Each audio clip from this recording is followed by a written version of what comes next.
Outra informação, após o ditador da Nicarágua, Daniel Ortega, expulsar o embaixador brasileiro do país, o Itamaraty mudou sua postura e passou a condenar o regime.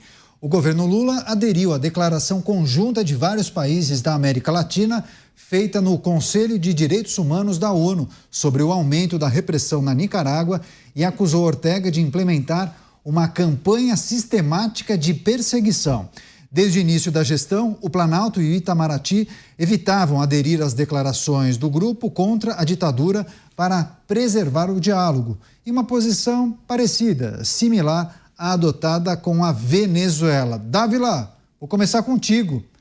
Antes tarde do que nunca, o Brasil muda de posição e denuncia agora a violação de direitos humanos pelo governo da Nicarágua, junto a outros 8 países. Dávila. Ô Canhato, nessa irracionalidade de uma política externa baseada em afinidade ideológica, o caldo só entorna quando o desaforo chega a um ponto que se torna intolerável. Então, daqui a pouco o Maduro vai chegar nesse ponto de desaforo aí do Ortega e quem sabe aí o Brasil vai cair a ficha e fazer o que já deveria ter feito há muito tempo, que é apoiar o Edmundo Gonzalez. Porque, no fundo, o que está acontecendo com a Nicarágua é isso. Foi tanto desaforo que agora não dá mais para esconder.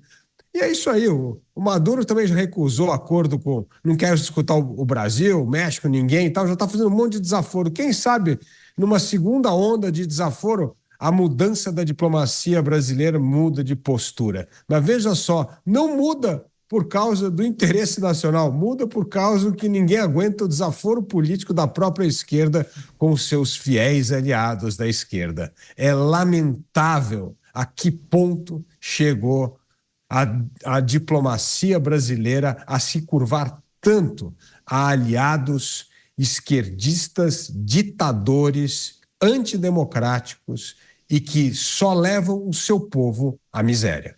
Pois é, mas o Nicolás Maduro deu várias oportunidades para o governo brasileiro e para o Itamaraty mudar de postura, né? Precisa escalar mais, está muito lento. Você, Cristiano Beraldo, posicionamento do governo brasileiro reconhecendo a ditadura na Nicarágua. Beraldo. Bom, Canhato, essa carta assinada hoje, ela deveria ter sido assinada no ano passado, quando foi feita. O Brasil se recusou porque queria passar pano para mais essa ditadura de Ortega na Nicarágua. E vejam, é a Nicarágua. O Brasil não é respeitado sequer pela Nicarágua, mesmo se colocando numa posição de não assinar o documento que reconhecia as atrocidades promovidas pelo governo de Ortega, se colocar numa posição de extrema fragilidade do ponto de vista diplomático, e mesmo assim Ortega dá de ombros, mostra a importância que o Brasil tem para ele, que é nenhuma. Só que tem um elemento que sempre me chamou a atenção, Canhato, nessa questão da Nicarágua, porque Ortega, desde que assumiu o governo, está promovendo uma perseguição aos católicos, expulsando padres da Nicarágua. É um negócio horroroso, perseguição religiosa. E o Brasil presidido por alguém cujo irmão era padre, acho que já faleceu. Quer dizer, nem isso se coloca acima de uma ideologia absolutamente furada, uma posição absurda do ponto de vista ideológico de querer justificar, passar pano, minimizar as atrocidades que Ortega promove na Nicarágua. Então, assim, é mais um vexame diplomático que o Brasil passa e agora está aí se colocando, ora, veja bem, não, vamos assinar a carta porque isso é realmente um absurdo. Sempre foi um absurdo. Mudaram de posição por quê? Não foi por uma questão diplomática, não foi por uma questão institucional, simplesmente porque alguém ficou bravinho que o meu antigo amigo agora está aí brigando comigo. Então, enfim, é o que tem sido a atuação diplomática do Brasil nesses últimos tempos. Lamentável. A notícia em destaque, a mudança de postura pelo Itamaraty, reconhecimento da ditadura na Nicarágua e a acusação de que Daniel Ortega promove uma campanha de repressão. Mota, sua reflexão sobre a notícia. Olha, essa, à primeira vista, parece ser uma oportunidade única, né? Uma chance de cumprimentar o atual governo do Brasil por um movimento que ele fez de política externa. mas eu prefiro resistir a essa tentação. Se tem uma coisa que a minha passagem pela política me ensinou, é ceticismo, é duvidar.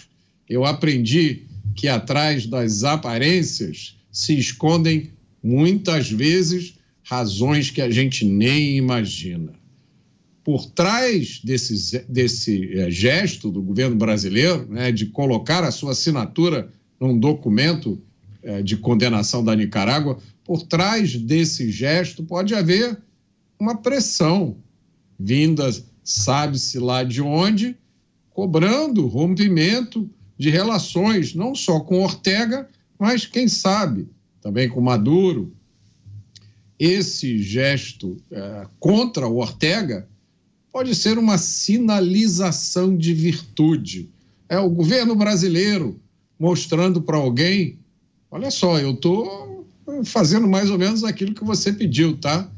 Ou, e essa é a possibilidade mais animadora, por trás desse gesto pode estar a percepção ou até a informação que nenhum desses dois regimes, Ortega e Maduro, vai durar mais muito tempo. Pois é, agora, já que você mencionou Maduro, durante esse debate, nessa reunião na ONU, Mota, o representante da Venezuela apoiou Ortega, dizendo que o tal relatório assinado pelo Brasil, impede o diálogo e a cooperação e é um panfleto de propaganda destinado a desestabilizar o país. Enfim, outros regimes também defenderam Ortega. Irã, Síria, China, Belarus, Laos, Zimbábue, Cuba, Sri Lanka. Só a nata, hein, Beraldo? É realmente uma situação incrível. E veja, Caniato, como o mundo está passando por um momento estranho, não é? Porque você vê esses países tomando medidas, tomando decisões, adotando posicionamentos que, enfim, claramente se contrapõem a uma tradição diplomática que se estabeleceu no mundo, pelo menos no mundo civilizado, depois da Segunda Guerra Mundial, e não está tendo consequência, né? Hoje, essa disputa de poder, sobretudo entre Estados Unidos e China, que agora fez uma aliança em razão da guerra com a Ucrânia e das sanções impostas à Rússia.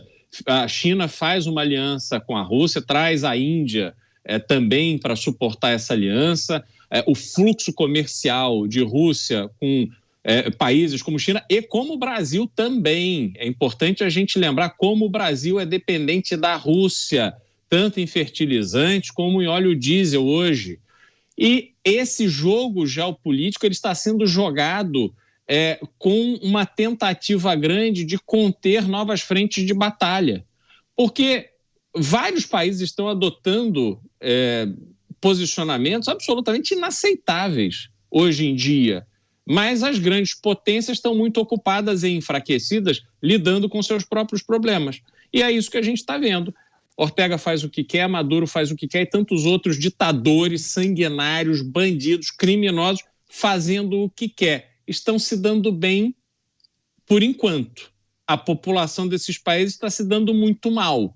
Mas, em algum momento de um futuro, que eu não acho que será iminente, mas para os próximos anos, o mundo terá que se reorganizar. E aí, quem sabe, eles irão pagar o preço por todos esses absurdos que estão promovendo hoje em dia.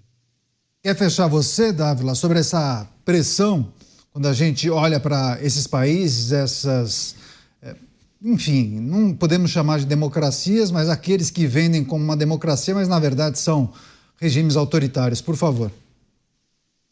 A credibilidade da política externa brasileira depende apenas de duas variáveis, Caniato. A primeira é o papel de liderança do Brasil na América do Sul, principalmente na América do Sul. Nós não estamos exercendo, pelo contrário, estamos fazendo um verdadeiro papelão nessa questão da Venezuela.